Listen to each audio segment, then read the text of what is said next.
Civilizing the other three sport, Canada.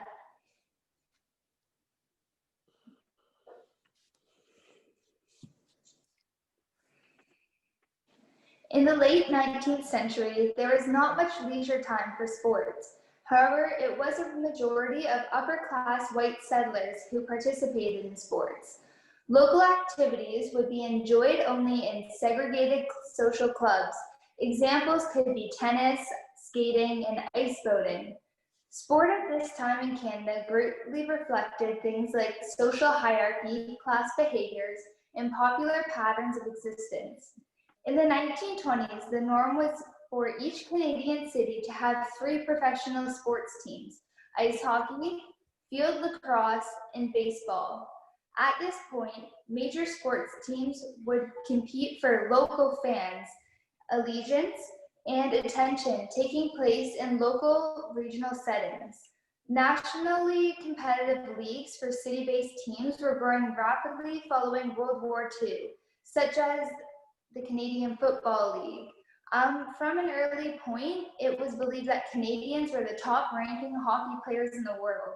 In 1960, the NHL began the idea of globalization. This began with the 1972 Summit Series, or Super Series, which was an 8-game series between the Soviet Union's and the Canadians' best hockey players at the time. With the Canadians winning this game, hockey became a strong force of nationalism within Canada. All right, early integration and exclusion of Black Canadians.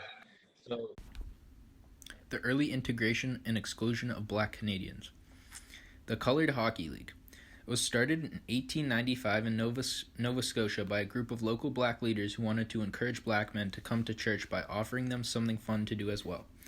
They were influenced by the African-American Booker T. Washington, who believed education and self-help would lift black people up in society. The league was formed when organized hockey was still a new sport, and the first organized team was formed at McGill in 1879. The Colored Hockey League faced challenges from the beginning, because it only had access to rinks after the white leagues were finished their seasons, which meant playing in February and March, and it meant playing on worse ice. Still, it expanded quickly from its original 3 teams. From 1900s to 1905, there were more than 12 teams and hundreds of players. Games were actually very popular and sometimes got bigger crowds than games featuring white players. The influence of the Colored Hockey League. When the CHL started, they played with no official rules except the Bible. I mean, obviously, because they started from a church. But this meant that the style of play was very physical and also entertaining and fast. Some key elements of today's hockey game, as you know it, actually came from the CHL. So the slap shot is actually credited to a player named Eddie Martin, and a goalie named Henry Braces Franklin was the first goalie to drop on his knees. It's a pretty cool nickname. So, decline of the CHL. The league quickly declined from its peak years because white owners stopped giving them as much good ice time. So even before they didn't have good ice time, they got even worse ice time. So a dispute had developed over the future of the land that Africville was located on, which led white rink owners to refuse the CHL ice time. Newspapers and media also stopped covering the games, and the league fell apart. The league was brought back again in the 1920s, but by then the NHL had formed, and the CHL was never as popular as it had been. So, black athletes in track and boxing. Sports like track and boxing were a lot more welcoming than hockey for black athletes. It makes sense because it fits more with the stereotypes of black people who are thought to be best at sport involving raw speed, strength, and aggression, but not at sports which needed intellect, such as team sports. So black athletes could be successful at sports and track, but for team sports they had to start their own leagues. So the picture in the bottom right is George Godfrey, and he was a boxer from PEI. He earned the title of World Colored Heavyweight Champion, but could never achieve his goal of being the world champion because the world champion refused to box a black man. In his later years, the press called him Old Chocolate, which I think is kind of racist, and was also like saying he wasn't very good because supposedly he got worse when he got older. So black athletes were also more successful in track and field. So in 1912, John Army Howard was the first black Olympic athlete for Canada in the 100-meter dash. Even though he was accepted on the team, he still faced racism and wasn't even allowed in the same hotel as his white teammates. He became the Canadian champion in the 100-meter dash. I believe his grandson also his grandson also became a world champion in track as well, which is pretty interesting. So Barbara Howard was the first female black athlete to compete internationally for Canada at the British Games in 1938.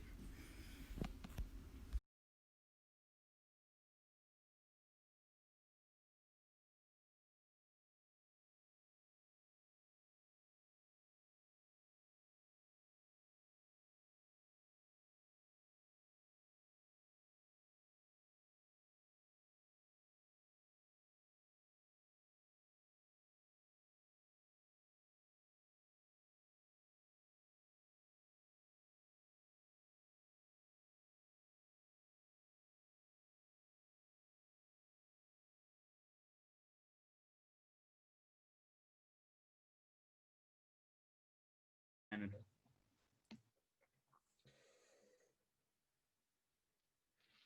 Early integration, exclusion of Indigenous peoples. Indigenous peoples in Canada had their own land, had their own sports, prior to contact that were used to learn skills of survival and also for recreation. For example, what is now lacrosse had earlier roots in a game with religious significance called the Creator's Game. After contact, mainstream sports were used at residential schools as part of the mandate to civilize or assimilate Indigenous children who were denied access to their traditional sports.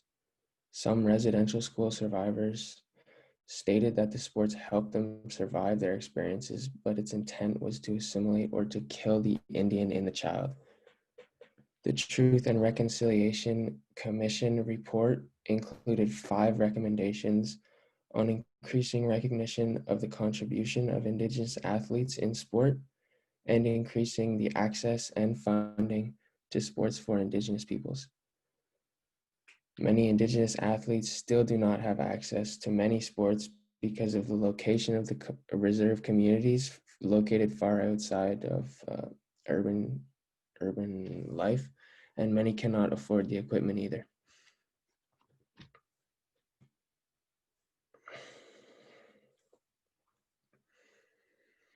Indigenous athletes were celebrated in the 1900s, but only in sports considered appropriate, meaning where it met the stereotypes of the day, such as running, canoeing, hockey.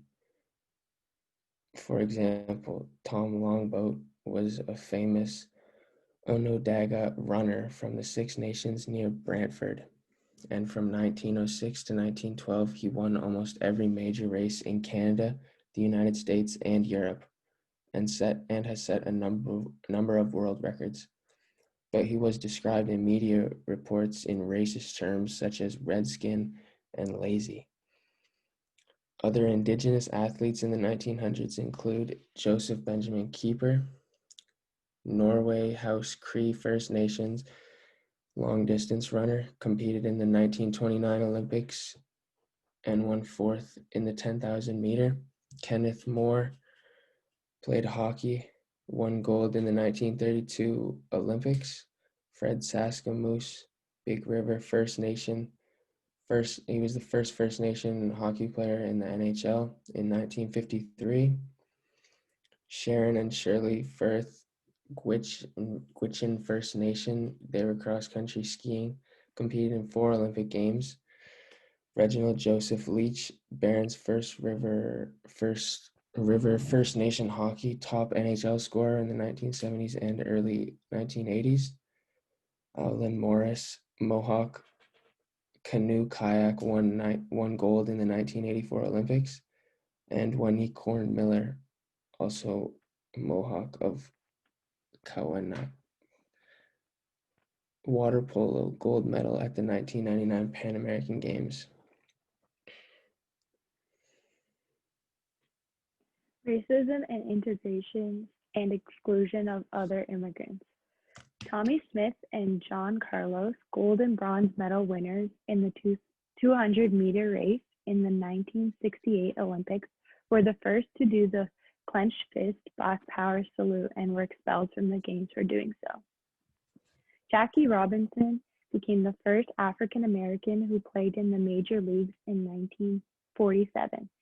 In the 1940s, African American players slowly started playing professional sports, but in the 1950s, professional sports became desegregated. Muslim women have been excluded from sporting competitions because of their hijab. They were not allowed to compete because the hijab was claimed to be a safety hazard. In 2012, FIFA finally allowed women to wear head covers and hijabs. Many Sikh boys are still discouraged from wearing their turban in sport but it is becoming more accepted. John Taylor is the first Black Olympic gold medalist in 1908.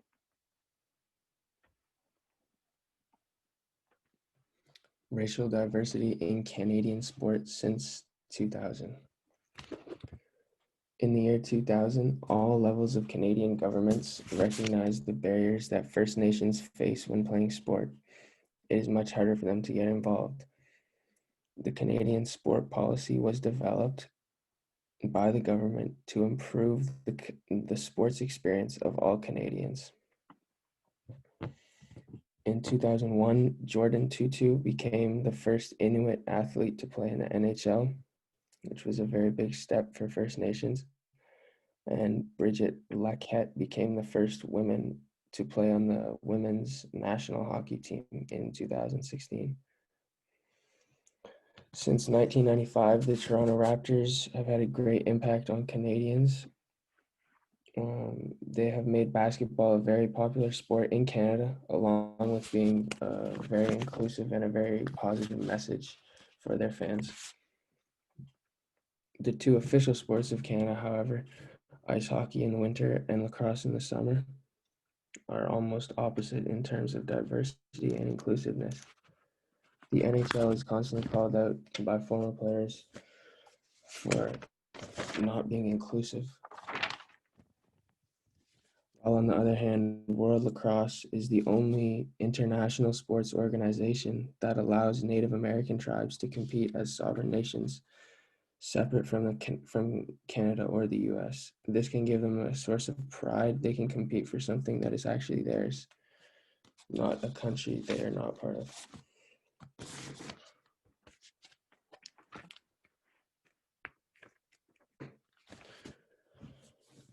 North American Indigenous Games and Arctic Winter Games. The NAIG began in 1990 and was a way for young First Nations peoples to come together and compete representing their own nations. 14 sports are featured at this competition: canoe and kayak races, lacrosse, rifle shooting, badminton, baseball, basketball, golf, soccer, softball, swimming, volleyball, wrestling, track and field events, and cross-country races. The Arctic Winter Games are also pretty self-explanatory. They take place every 2 years since 1970. Host cities change between northern Canada, Alaska, and Greenland, rotating every time. The sports in this competition are more towards northern culture. These sports include biathlon ski, biathlon snowshoe, cross-country skiing, curling, dog mushing, figure skating, gymnastics, ice hockey, speed skating, snowboarding, table tennis, volleyball, and wrestling. Northern peoples could compete in their own games on their own territory, and that's why this is important for them.